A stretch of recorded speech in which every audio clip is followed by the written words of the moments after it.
द्रौपदी मुर्मू देश की 15वीं राष्ट्रपति बन गई हैं। यह भी आप जान गए हैं कि वे देश की पहली आदिवासी और दूसरी महिला राष्ट्रपति हैं।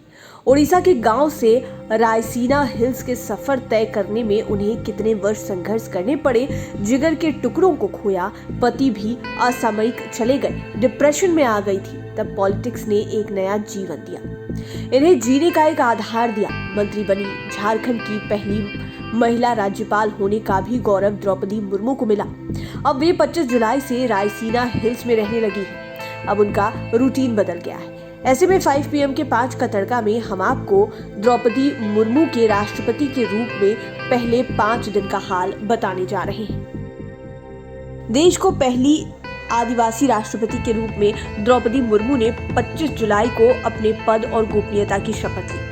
इसी दिन से वे राष्ट्रपति भवन में रहने भी लगी। शपथ लेने के बाद द्रौपदी मुर्मू महामहिम के रूप में राष्ट्रपति भवन में दाखिल हुई। साथ में कार्यकाल पूरा करने वाले रामनाथ कोविंद भी थे।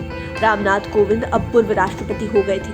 पूर्व राष्ट्रपति रामनाथ कोविंद ने नई राष्ट्रपति को रायसीना हिल्स यानी कि राष्ट्रपति भवन का मुआयना कराया। इसके बाद तीनों सेनाओं ने पूर्व राष्ट्रपति रामनाथ कोविंद और वर्तमान राष्ट्रपति द्रौपदी मुर्मू को सलामी दी। इसके बाद आधिकारिक तौर पर राष्ट्रपति भवन से पूर्व राष्ट्रपति कोविंद को विदाई दी गई। इस समारोह में प्रधानमंत्री मोदी, गृह मंत्री अमित शाह, रक्षा मंत्री राजनाथ सिंह समेत कई बड़ी हस्तियां मौजूद रहीं। वहीं शपथ ग्रहण में खासकर उड़ीसा से शामिल 64 लोगों के जत्थे को राष्ट्रपति भवन में भ्रमण कराया गया। इसमें राष्ट्रपति द्रौपदी मुर्मू के कुछ रिलेटिव्स भी मौजूद रहे।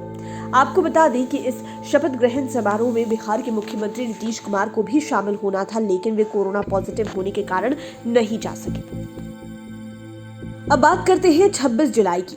मंगलवार का दिन था। इस दिन सुबह सुबह ही राष्ट्रपति से मिलने के लिए प्रधानमंत्री नरेंद्र मोदी पहुंचे थे। यहाँ उन्होंने राष्ट्रपति द्रौपदी मुर्मू से मुलाकात की। राष्ट्रपति पद का कामकाज संभालने के बाद द्रौपदी मुर्मू और प्रधानमंत्री नरेंद्र मोदी की यह पहली मुलाकात थी। इसके कुछ देर बाद ही पूर्व राष्ट्रपति प्रतिभा देवी सिंह पाटिल भी अपनी बेटी के साथ राष्ट्रपति भवन पहुंची।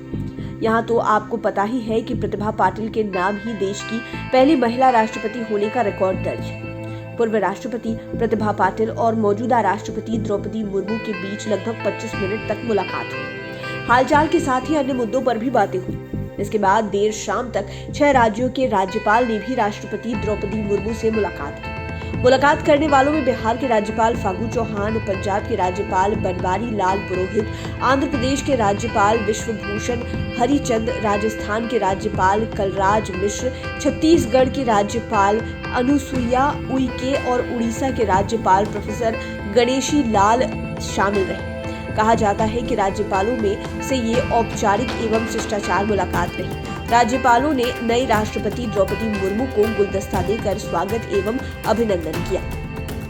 नई राष्ट्रपति द्रौपदी मुर्मू को बधाई देने का सिलसिला तीसरे दिन भी जारी रहा। बुधवार 27 जुलाई को केंद्रीय मंत्रियों समेत कई राज्यपालों ने भी उनसे मुलाकात की। तीसरे दिन सबसे पहले सिक्किम के राज्यपाल गंगा प्रसाद ने राष्ट्रपति द्रौपदी मुर्मू से मुलाकात की। आपको बता दें कि गंगा प्रसाद बिहार के ही रहने वाले हैं। वे बीजेपी के वरीय नेताओं में शामिल रहे और उन्हीं के पुत्र संजीव चौरसिया अभी पटना के दीघा विधानसभा क्षेत्र से बीजेपी के विधायक। सिक्किम के राज्यपाल गंगा प्रसाद के अलावा राष्ट्रपति द्रौपदी मुर्मू से मिलने वालों में केंद्रीय मंत्री डॉक्टर जितेंद्र सिंह, वित्त मंत्री निर्मला सीतारमण, वित्त राज्य मंत्री पंकज चौधरी और डॉक्टर भगवत किशन राव ने भी गुलदस्ता देकर उनका अभिनंदन किया और नए राष्ट्रपति को बधाई दी। आपको बता दें कि इसी दिन राष्ट्रपति को कांग्रेस संसदीय दल के नेता अधीर रंजन चौधरी की ओर से राष्ट्रपति कहे जाने पर काफी हंगामा हुआ था।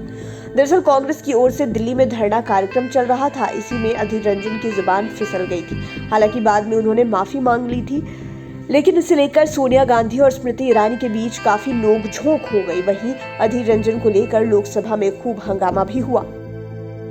राष्ट्रपति द्रौपदी मुर्मू ने अपने कार्यकाल के चौथे दिन गुरुवार को राष्ट्रमंडल खेल 2022 में शामिल होने के लिए तमाम खेलों से जुड़े भारतीय खिलाड़ियों और भारतीय दल को बधाई दी। उन्होंने ट्वीट किए गए बधाई संदेशों में लिखा कि सभी देशवासियों की ओर से राष्ट्रमंडल खेल 2022 के लिए मैं भारतीय दल को शुभकामनाएं देती हूँ। मुझे पूर्ण विश्वास है कि हमारे खिलाड़ी अपने उत्कृष्ट प्रदर्शन से देश को गौरवान्वित करेंगे। सभी देशवासी आपकी विजय की मंगल कामना करते हैं। आपको बता दें कि 28 जुलाई से ही राष्ट्रमंडल खेल 2022 का आगाज हुआ है। राष्ट्रपति के साथ ही पूरे देश ने बेस्ट परफॉर्मेंस के लिए भारतीय खिलाड़ियों को शुभकामनाएं भी दी हैं। और इस शुभकामनाओं का असर दिखने भी लगा है।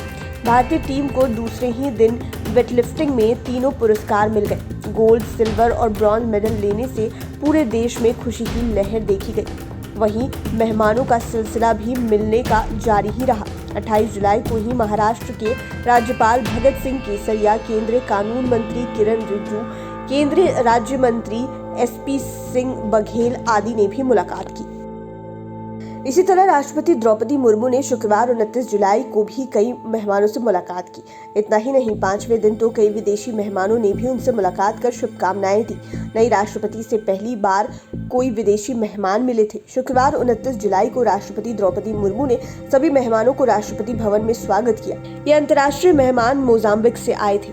इनमें मोजाम्बिक के कई सांसद शामिल थे। इनके अलावा केंद्रीय गृह मंत्री अमित शाह, केंद्रीय मंत्री स्मृति ईरानी, केंद्रीय राज्य मंत्री कृष्णपाल, केंद्रीय राज्य मंत्री भगवंत खूबा भी राष्ट्रपति मुर्मू से मुलाकात करने पहुंचे थे। वहीं बिहार के आरा से दूसरी बार जीते बीजेपी सांसद सह केंद्रीय ऊर्जा मंत्री राजकुमार सिंह ने भी राष्ट्रपति से शिष्टाचार मुलाकात की। उम्मीद है ये वीडियो आपको पसंद आया होगा। इसी तरह की वीडियोस के लिए हमारे चैनल 5 PM को सब्सक्राइब कर लें, साथ ही फेसबुक पेज को भी लाइक करें। धन्यवाद।